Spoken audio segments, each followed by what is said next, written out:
তোমরা শুনছ নিশি রাতের গপ্প, সঙ্গে আমি অমৃতা।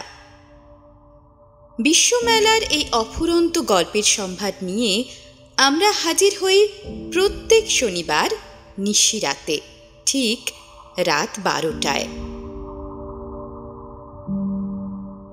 গল্প শুরুর আগে বলি, আমাদের উপস্থাপনা ভালো লাগলে অবশ্যই চ্যানেলটি সাবস্ক্রাইব করে দিও, আর গল্প শুনে শেয়ার করে দিলেও আমরা অনেকটা উৎসাহ পাই। আচ্ছা, অনেক রাত নেমেছে, শুনতে পাচ্ছ তোমরা ঝিঁঝির ডাক? তাহলে শুরু করছি আজকের গল্প।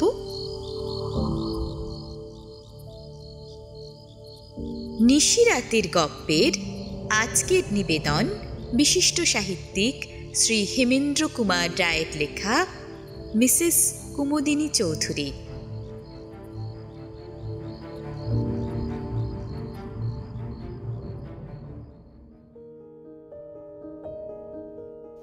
আমি ঔপন্যাসিক, কেবল এইটুকু বললেই সব বলা হয় না।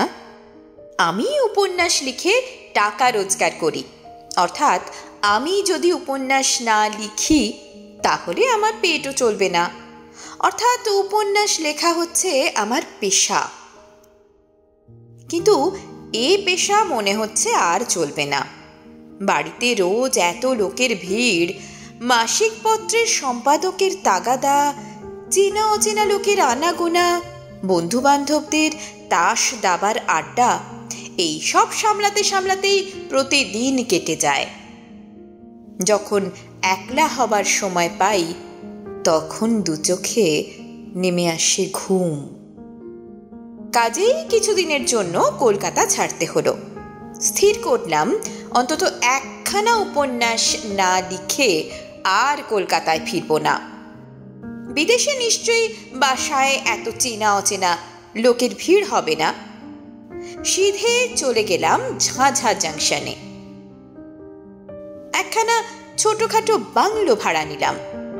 সকালে ও বিকেলে বেরিয়ে বেড়াই, দুপুর ও সন্ধেবেলাটা কেটে যায় উপন্যাস লেখায়। ভিড়ের ভয়ে বিদেশে পালিয়ে এলেও মানুষের সঙ্গ বিনা মানুষের প্রাণ বাঁচে না। ঝাঁঝায় এসেও ৩-৪ জন লোকের সঙ্গে আমার অল্প বিস্তর ঘনিষ্ঠতা এলো। একজন হচ্ছেন মিসেস কুমুদিনী চৌধুরী। তিনি বিধবা, তার স্বামী পেশোয়ারে কাজ করতেন। স্বামীর মৃত্যুর পর থেকে তিনি ঝাঁঝা এসে বাস করছেন। তার সন্তানাদি কেউ নেই। ধর্মে তিনি খ্রিস্টান। আমার আর একজন নতুন বন্ধুর নাম অমূল্যবাবু। এই ভদ্রলোকের বয়স হবে বছর 50। কলকাতার কোনো কলেজে প্রফেসরি করতেন। এখন অবকাশ নিয়ে এখানে বসেই লেখাপড়া নিয়ে দিন কাটিয়ে দেন। অমূল্যবাবু পরলোক তত্ত্ব নিয়ে সারা জীবন যথেষ্ট আলোচনা করেছেন। মৃত্যুর পরে জীবের কি অবস্থা হয় তার মুখে প্রায় সবসময় সে কথা শুনতে পাওয়া যায়। এখানকার রেলের ডাক্তার গোবিন্দবাবুর সঙ্গেও আলাপ হলো। তিনি খুব সাদাসিধে ভালো মানুষ লোক এবং সন্ধ্যা হলেই ভূতের ভয়ে কাতর হয়ে পড়েন। সূর্যাস্তের পর তিনি ঘুণাক্ষরেও অমূল্যবাবুর বাড়ির চৌকাঠ মারাতে রাজি হন না, এই ভয়ে যে পাছে তাকে কাছে পেয়ে অমূল্যবাবু 2-4টে পরলোকের কাহিনী শুনিয়ে দেন। এইভাবেই দিন কাটছে।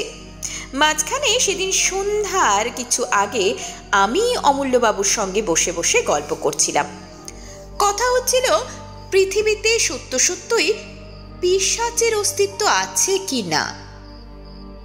অমূল্যবাবুর বিশ্বাস পৃথিবীতে সেকালেও পিশাচ ছিল, একালেও আছে। আমি জিজ্ঞাসা করলাম, আচ্ছা পিশাচ কাকে বলে? অমূল্যবাবু বললেন, প্রেতাত্মাদের আমাদের মতো দেহ নেই, এ কথা তুমি জানো। দেহ না থাকলেও দুষ্ট প্রেতাত্মাদের আকাঙ্ক্ষা প্রায় প্রবল হয়ে থাকে, কিন্তু দেহের অভাবে তারা সে আকাঙ্ক্ষা মেটাতে পারে না। তাই অনেক সময় সেই দুষ্ট প্রেতাত্মারা মানুষের অরক্ষিত মৃতদেহের ভেতরে গিয়ে আশ্রয় নেয়। তখন সেই মরা মানুষ জ্যান্ত হয়ে উঠে জীবিত মানুষদের ধরে রক্ত শুষে নেয়। এই জীবন্ত মৃতদেহগুলোই আসলে পিশাচ। অমূল্যবাবু এমন দৃঢ় বিশ্বাসের সঙ্গে কথাগুলো বললেন যে কথাগুলো শুনে আমার গায়ে রীতিমতো কাঁটা দিয়ে উঠল। আমি বললাম, প্রায় শুনতে পাই অমুক লোক রক্ত অল্পতা রোগে মারা গেছে। আপনি কি তাহলে বলতে চান পিশাচরাই তাদের মৃত্যুর কারণ?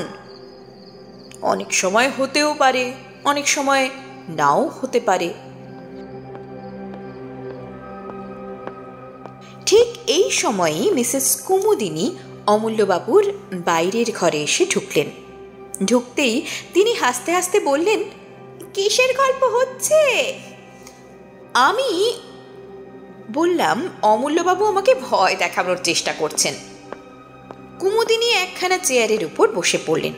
ও, ভূতের গল্প বুঝি? বেশ বেশ, ভূতের গল্প শুনে ভয় পেতে আমি ভালোবাসি। অমূল্যবাবু, আমাকে একটা ভয়ানক ভূতের গল্প বলুন না। ভয়ানক ভূত কাকে বলে তা তো আমি জানি না, তবে আজ আমি পিশাচের গল্প বলছিলাম। কুমুদিনী খানিকক্ষণ নীরবে অমূল্যবাবুর মুখের দিকে তাকিয়ে রইলেন। তারপর ধীরে ধীরে বললেন, আচ্ছা অমূল্যবাবু, পিশাচের কথা সত্যিই আপনি বিশ্বাস করেন কি? অমূল্যবাবু গম্ভীর স্বরে বললেন, সত্যি বিশ্বাস করি। খালি তাই নয়, আমার ধারণা সম্প্রতি এই ঝাঁঝাতেই বোধহয় পিশাচের উপদ্রব শুরু হয়েছে। আমি চমকে অমূল্যবাবুর মুখের দিকে তাকালাম। কুমুদিনীর মুখ ভয়ে ম্লান হয়ে গেল, কিন্তু সে ভাবটা সামলে নিয়ে তিনি বললেন, আপনার এমন গাঁজাখুরি ধারণার কারণ কি শুনি? অমূল্যবাবু স্থিরভাবেই বললেন, সম্প্রতি এখানে রক্ত স্বল্পতা রোগে মৃত্যুর হার বড় বেড়ে উঠেছে। এর কোনো যুক্তিসঙ্গত কারণ খুঁজে পাওয়া যায় না। কুমুদিনী উচ্চস্বরে হাসতে হাসতে উঠে দাঁড়িয়ে বলল,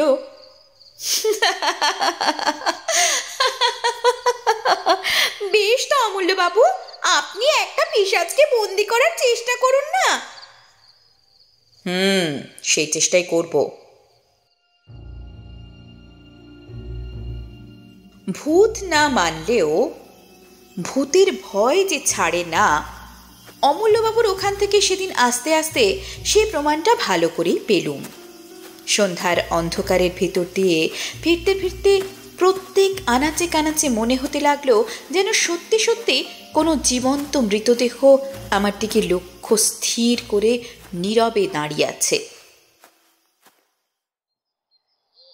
অমূল্যবাবু প্রতিদিন সকালে আমার বাড়িতে এসে চা খেয়ে আড্ডা মেরে যেতেন। সেদিন সকালেও বাংলোর বারান্দায় বসে আমরা দুজন চা পান করছি, এমন সময় দেখলাম সামনের পথ দিয়ে ডাক্তার গোবিন্দবাবু বেশ হন্তদন্ত হয়ে কোথায় যাচ্ছেন। আমি চেঁচিয়ে তাকে এক পেয়ালা চা পান করবার জন্য আহ্বান জানালাম। ও গোবিন্দবাবু, চললেন কোথায়? এদিকে একবার ঢু মারুন, এক কাপ চা খেয়ে যান। গোবিন্দবাবু কাছে এসে বললেন, চা পান আমি করতে রাজি আছি, কিন্তু ভায়া শিগগির, আমার একটুও দেরি করার সময় নেই। আমি বললুম, কেন, আপনার এত তাড়াহুড়ো কিসের? গোবিন্দবাবু বললেন, মিসেস কুমুদিনী চৌধুরীর মালির ছেলের ভারী অসুখ, বোধহয় বাঁচবে না। জিজ্ঞেস করলাম, কি অসুখ? গোবিন্দবাবু বললেন, রক্ত স্বল্পতা, অর্থাৎ অ্যানিমিয়া। অমূল্যবাবু চা পান করতে করতে হঠাৎ পেয়ালাটা টেবিলের উপর নামিয়ে রেখে বললেন, ডাক্তার, ঝাঁঝায় এত অ্যানিমিয়ার বাড়াবাড়ির কারণ কি বলতে পারো? গোবিন্দবাবু বললেন, না, কিন্তু এই রোগের এতটা বাড়াবাড়ি দেখে আমি অত্যন্ত আশ্চর্য হয়ে গেছি। অমূল্যবাবু চেয়ার ছেড়ে উঠে দাঁড়িয়ে বললেন, মিসেস কুমুদিনী চৌধুরীর মালির ছেলেকে আমি জানি। তার নাম গদাধর।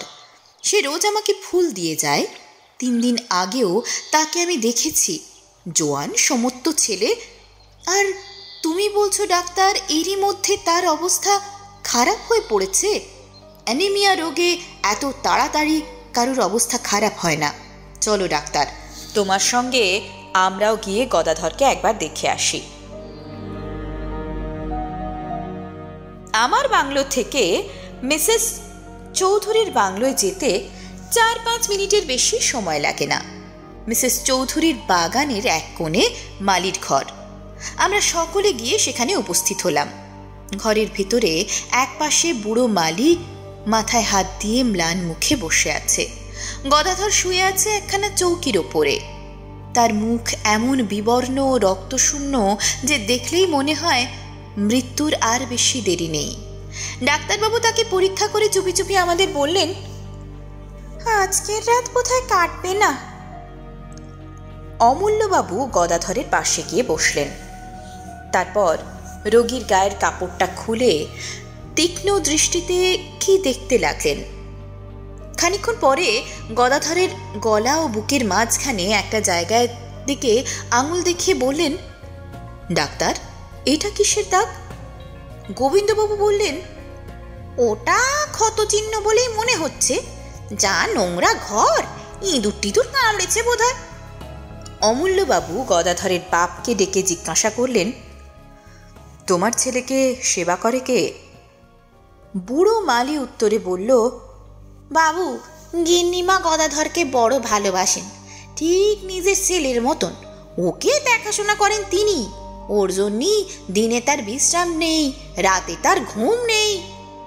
অমূল্যবাবু উঠে দাঁড়িয়ে দৃঢ়স্বরে বললেন, রোগীর ভালো রকম সেবা যত্ন হচ্ছে না। গদাধরকে আমি আমার বাড়িতে নিয়ে যাব। ডাক্তার, তোমার রেলের 2-4 জন কুলিকে ডাকো।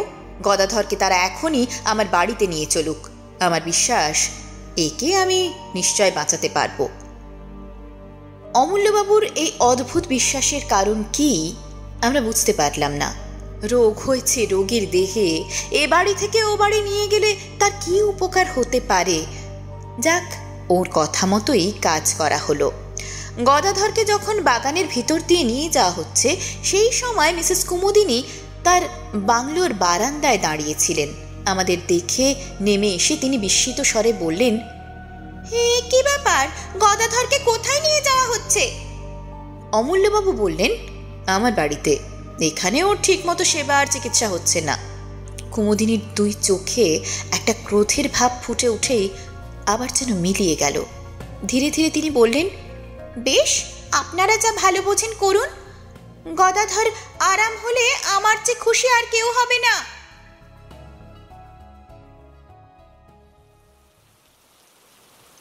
সেদিন সন্ধ্যার পর থেকে মুষলধারে বৃষ্টি নামল। গাছপালার আর্তনাদ ও মেঘের গর্জনের সঙ্গে সঙ্গে পাহাড়ের ওপর থেকে হুড় হুড় করে বৃষ্টির ধারা নেমে আসার শব্দ শুনতে শুনতে আমি ঘুমিয়ে পড়লাম। অনেক রাতে আচম্বিতে আমার ঘুম ভেঙে গেল। অন্ধকারে ধড়মড়িয়ে বিছানার ওপর উঠে বসে মনে হলো জালনার শার্সির ওপরে বাইরে থেকে কে যেন ঠক ঠক আওয়াজ করছে। প্রথমটা ভাবলাম আমারই মনের ভুল। বাইরে তখনও সমান তোড়ে বৃষ্টি ঝরছে, বাজ ডাকছে ও ঝড় হৈ হৈ করছে। এমন দুর্যোগে শার্সির ওপরে আঘাত করতে আসবে কে? হয়তো ঝোড়ো হাওয়া ঘরের ভেতরে ঢুকতে চায়। আবার বিছানার ওপর শুয়ে পড়লুম, কিন্তু সঙ্গে সঙ্গে তখনই শার্সির ওপরে আবার শব্দ হলো, ঠক ঠক ঠক ঠক। সবিস্ময়ে বিছানার ওপর থেকে লাফিয়ে পড়লাম। আর তো কোনো সন্দেহই নেই, কে এলো? কে এলো এই বন জঙ্গল পাহাড়ের দেশে এই ঝড় বৃষ্টি অন্ধকারে আমার ঘরের ভিতরে ঢুকতে চায়? কে? অজানা বিদেশ বলে শোয়ার বালিশের তলায় রোজই একটা টর্চ রেখে দিতাম। টপ করে টর্চটা তুলে নিয়েই আলো জেলে জানলার ওপরে আলোটা ফেললুম। সেই তীব্র আলোতে দেখলুম বদ্ধ শার্সির ওপরে 2 হাত ও মুখ রেখে দাঁড়িয়ে আছে এক অদ্ভুত মূর্তি। ঝোড়ো হাওয়ায় রাশি রাশি কালো কালো লম্বা চুল এসে তার সারা মুখখানাকে আচ্ছন্ন করে ফেলেছে এবং সেই চুলের ফাঁকে ফাঁকে আগুনের মতো দপদপ করে জ্বলছে তার দুটো বিস্ফারিত চোখ। পর মুহূর্তে মুখখানা আলোর রেখার ভেতর থেকে হঠাৎ সাত করে সরে গেল। কি দুঃস্বপ্ন! ভয়ে মুষড়ে আলো নিভিয়ে বিছানার ওপরে কাঁপতে কাঁপতে বসে পড়লাম। আতঙ্কে সারা রাত আর ঘুম হলো না। কেবলই মনে হতে লাগলো শাশুড়ির কাছ থেকে ওই বুঝি এক অমানসিক মূর্তি ঘরের ভেতরে হুড়মুড় করে ঢুকে পড়বে। জানলা দিয়ে সকালের আলো ঘরের ভেতরে এসে পড়েছে, কিন্তু তখনও আমি বিছানার ওপরে আড়ষ্ট হয়ে বসে আছি। এমন সময় বাইরে থেকে শুনতে পেলাম আমার নাম ধরে ডাকছেন অমূল্যবাবু। স্বস্তির নিঃশ্বাস ফেলে তাড়াতাড়ি দরজা খুলে দিলাম। অমূল্যবাবু ঘরের ভেতরে এলেন। আমি জিজ্ঞাসা করলাম, এত ভোরে আপনি যে? গদাধরের অসুখ বেড়েছে নাকি? অমূল্যবাবু বিছানার ওপর উঠে বসে হাসি মুখে বললেন, অসুখ বেড়েছে কি, এই অল্প সময়েই গদাধর প্রায় সেরে উঠেছে। আমি সবিস্ময়ে বললাম, বলেন কি, কি করে সারল? অমূল্যবাবু বললেন, গদাধরের কোনো অসুখ তো হয়নি, সে পড়েছিল পিশাচের পাল্লায়। চেষ্টা করেও আমি হাসি থামাতে পারলাম না। কৌতুক ভরে বললাম, আপনি কি চারিদিকেই এখন পিশাচের স্বপ্ন দেখছেন? তোমার যা ইচ্ছা হয় বলো, আমি কোনো দিনই প্রতিবাদ করব না। গদাধর কেন বেঁচেছে জানো? কাল দিনরাত তার মাথায় বসে আমি পাহারা দিয়েছি বলে কাউকে তার ত্রিসীমানায় আসতে দিইনি। কাল রাতে আবার কেউ যদি তার রক্ত শুষে নিত, তাহলে আজ আর তাকে জীবিত দেখতে পেতে না।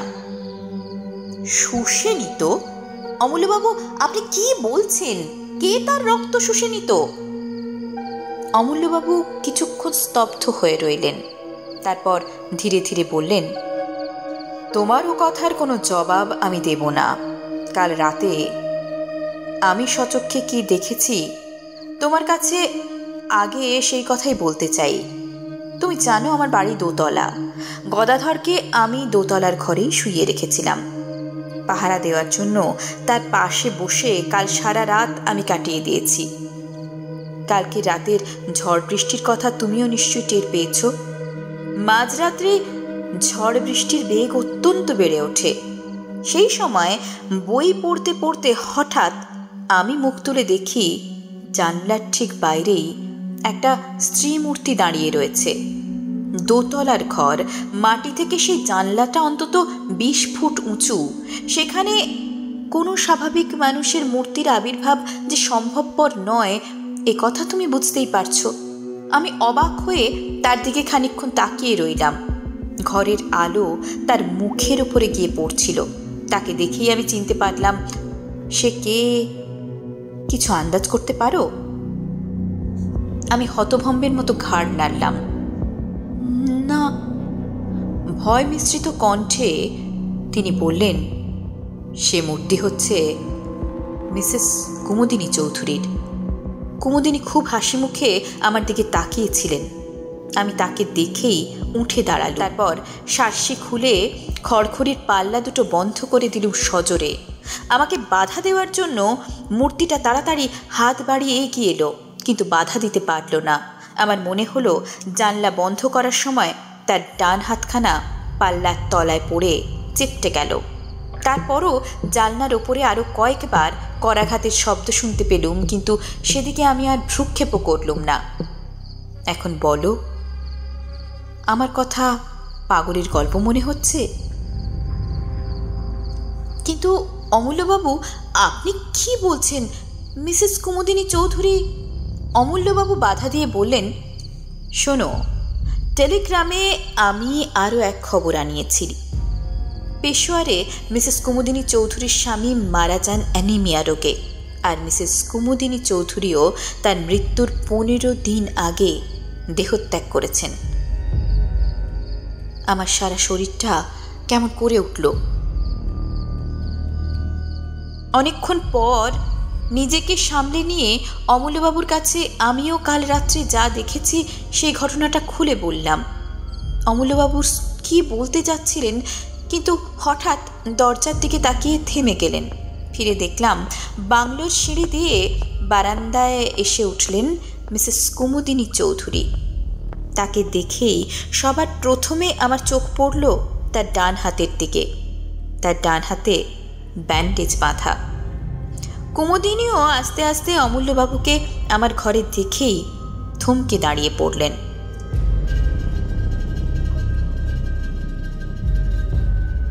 তার মুখে চোখে এমন একটা অমানুষিক বিশ্রী ভাব জেগে উঠল যা কোনোদিন কোনো মানুষের মুখেই আমি লক্ষ্য করিনি। তারপরেই দিকবিদিক জ্ঞান হারিয়ে তীরের মতন তিনি বারান্দার ওপর থেকে নেমে গেলেন এবং সেই রকম বেগেই সামনের দিকে ছুটে চললেন। আমি দ্রুত পায়ে এগিয়ে গিয়ে চেঁচিয়ে উঠে বললাম, মিসেস চৌধুরী সাবধান, ট্রেন ট্রেন। কিন্তু আমার মুখের কথা মুখেই রইল। আমার বাংলোর সামনে দিয়ে যে রেলপথ চলে গেছে, কুমুদিনী তার উপরে দাঁড়াতে না দাঁড়াতেই একখানা ইঞ্জিন হুড়মুড় করে একেবারে তার দেহের ওপর এসে পড়ল। ভয়ে আমি দুই চোখ বুজে ফেললাম আর সঙ্গে সঙ্গে শুনলাম তীক্ষ্ণ এক মর্মভেদী আর্তনাদ। তারপরেই সব স্তব্ধ। খানিকক্ষণ আচ্ছন্নের মতো দাঁড়িয়ে রইলাম।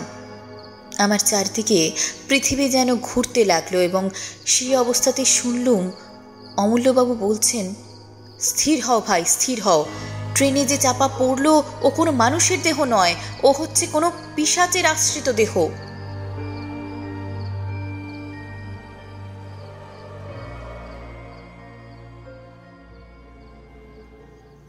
ঝাঁঝার গোরস্থানে মিসেস কুমুদিনী চৌধুরীর দেহ কবর দেয়া হলো। তারপর মাসখানেক কেটে গেল।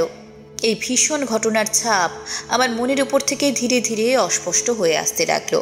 কিন্তু এই ঘটনার সঙ্গে জড়িত একটা বিষয় সম্বন্ধে এখনও আমার মনের ধাঁধা খুঁজল না। ঝাঁঝায় রক্তাল্পতা রোগের বাড়াবাড়ি এখনও কমল না কেন, তাই নিয়ে প্রায়ই আমাদের মধ্যে আলোচনা হয়। অমূল্যবাবু পর্যন্ত ধাঁধায় পড়ে গেছেন। তিনিও মাঝে মাঝে আশ্চর্য হয়ে বলেন, তাই তো হে, রক্তাল্পতা রোগটা এখানে সংক্রামক হয়ে দাঁড়ালো নাকি? এর কারণ তো কিছুই বোঝা যাচ্ছে না। কিছুদিন পরে একদিন নদীর ধার থেকে ফিরতে আমার রাত হয়ে গেল। সে রাতটা ছিল চমৎকার।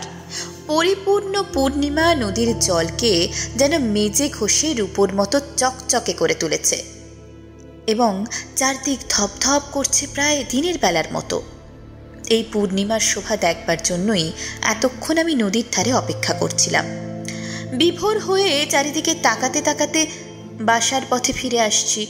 গভীর স্তব্ধতার ভিতরে ঝিল্লি রব ছাড়া আর কোনো কিছুরই সাড়া পাওয়া যাচ্ছে না।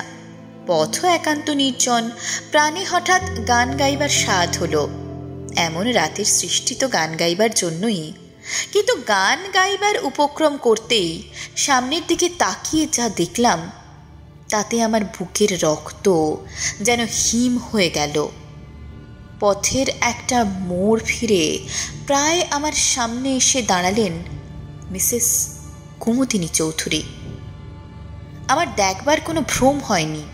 তেমন উজ্জ্বল পূর্ণিমায় ভ্রম হওয়ার কোনো সম্ভাবনাই ছিল না। ভাগ্যে কুমুদিনী অন্যদিকে তাকিয়েছিলেন, তাই আমাকে তিনি দেখতে পেলেন না। আমি তাড়াতাড়ি একটা গাছের আড়ালে সরে গেলাম। কুমুদিনী সেই পথ ধরে একদিকে এগিয়ে গেলেন আর আমি স্তম্ভিত চোখে লক্ষ্য করলাম তার দেহ যেন মাটির ওপর দিয়ে পা ফিরে হেঁটে যাচ্ছে না, শূন্য দিয়ে ভেসে যাচ্ছে একখানা মেঘের মতন।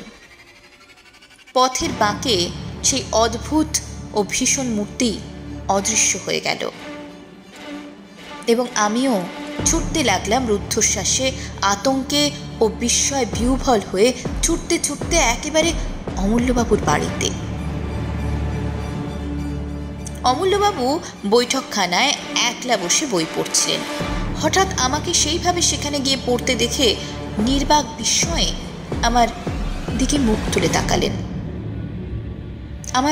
আমি প্রায় রুদ্ধস্বরে বলে উঠলাম, মিসেস চৌধুরী, মিসেস চৌধুরী, অমূল্যবাবু, এইমাত্র মিসেস চৌধুরীর সঙ্গে আমার দেখা হলো। অমূল্যবাবু সোজা হয়ে দাঁড়িয়ে উঠে বললেন, তার মানে?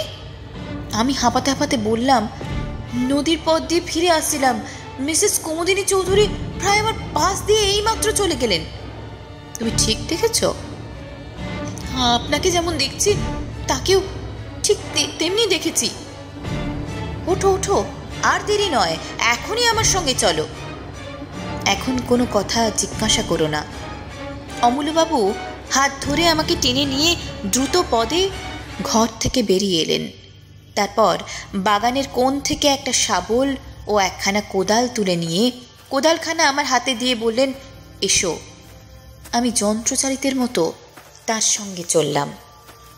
আবার সেই নদীর পথ, চারিদিকে তেমনি নির্জন ও নীরব, আকাশে তেমনি স্বপ্নময় চাঁদের হাসি। নিবিড় বন জঙ্গল ও পাহাড়ের পর পাহাড় দাঁড়িয়ে আছে যেন ছবিতে আঁকা, কিন্তু সেসব দৃশ্য দেখবার মতো মনের অবস্থা তখন আমার ছিল না।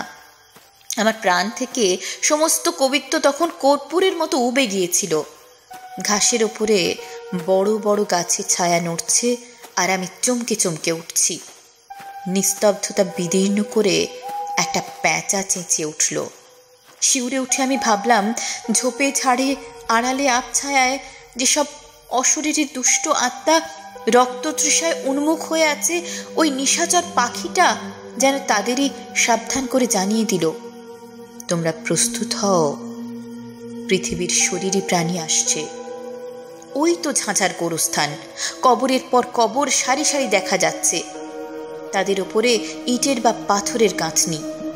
পাশ থেকে নদীর জলের তান ভেসে আসছে অশ্রান্ত তালে। আমার মনে হলো, এতক্ষণ ওইসব কবরের পাথরের ওপর যেসব ছায়াদেহ বসে বসে রাত্রি যাপন করছিল, আচম্বিতে জীবিত মানুষের আবির্ভাবে অন্তরালে গিয়ে নদীর স্বরের সঙ্গে মিলিয়ে তারা ভয়াবহ কানাকানি করছে। একটা ঝোপের ভিতরে আমাকে টেনে নিয়ে গিয়ে অমূল্যবাবু বললেন, এইখানে স্থির হয়ে লুকিয়ে বসে থাকো, এসো, সাবধান, কোনো কথা বলো না। সারা রাত সেইখানে আড়ষ্ট হয়ে দুজনে বসে রইলাম। সেদিনকার সে রাতটাকে আর পৃথিবীর রাত বলে মনে হলো না। ইহলোক থেকে আমরা যেন পরলোকের বাসিন্দা হয়েছি। চাঁদ পশ্চিম আকাশের শেষ প্রান্তে, পূর্ব দিক থেকে ধীরে ধীরে যেন মৃত রাত্রির বুকের রক্ত ঝরে পড়তে লাগলো। ভোর হচ্ছে। হঠাৎ অমূল্যবাবু আমার গা টিপলেন। চমকে ফিরে দেখি, নিবিড় বনের মধ্যে থেকে মেঘের মতো গতিতে এক অপার্থিব নারী মূর্তি বেরিয়ে আসছে। মিসেস কুমুদিনী চৌধুরী। অমূল্যবাবু আমার কানে কানে বললেন, আজকের রাতের মতো পিশাচি রক্ত পিপাসা শান্ত হলো। মিসেস চৌধুরীর দেহ ধীরে ধীরে গোরস্থানের ভেতরে গিয়ে ঢুকলো। একটা কবরের উপর গিয়ে এক মুহূর্ত স্থির হয়ে দাঁড়ালো। তারপর আচমকা শূন্যে দুই হাত তুলে এমন প্রচণ্ড তীক্ষ্ণ স্বরে অট্টহাস্য করে উঠল যে আমার বুকটা যেন বরফের মতো ঠান্ডা হয়ে গেল। সে কি পৈশাচিক শীতল হাসি!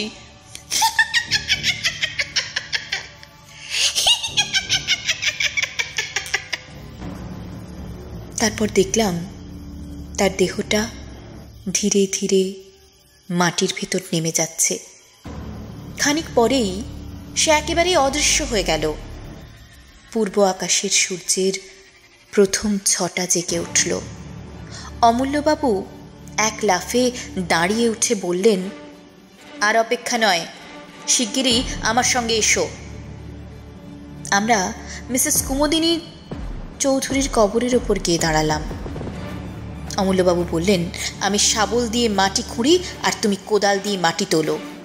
তার এই অদ্ভুত আচরণের কারণ জিজ্ঞাসা করলাম না, কারণ আমি তখন আচ্ছন্নের মতো ছিলাম। তিনি যা বলছেন আমি তাই করি। অল্পক্ষণ পরেই কফিনটা দেখা গেল। অমূল্যবাবু বললেন, দেখো, এইবারে আমি কফিনের ডালাটা খুলব, তারপর আমি যা করব তুমি তাতে আমাকে বাধা দিও না। খালি এইটুকু মনে রেখো, কফিনের ভেতর যে দেহ আছে তা কোনো মানুষের দেহ নয়। অমূল্যবাবু দুই হাতে টেনে কফিনের ডালাটা খুলে ফেললেন। আমি স্তম্ভিত চোখে দেখলাম কফিনের ভেতর শুয়ে আছে মিসেস কুমুদিনী চৌধুরীর পরিপূর্ণ দেহ। সে দেহ দেখলে মনে হয় না তা কোনোদিন ট্রেনে কাটা পড়েছিল।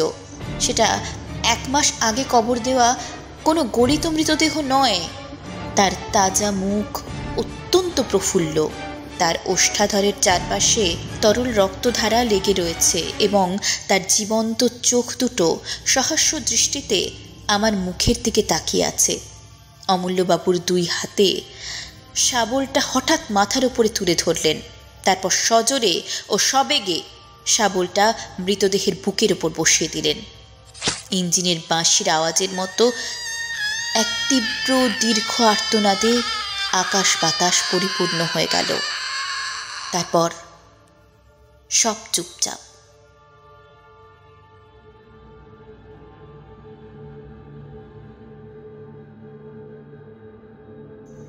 নিশিরাতের গপ্পে আজকে আপনারা শুনলেন হেমেন্দ্র কুমার রায়ের লেখা গল্প মিসেস কুমুদিনী চৌধুরী। গল্প পাঠে ছিলাম আমি অমৃতা। অন্যান্য সহযোগিতায় আছে সুশ্রী।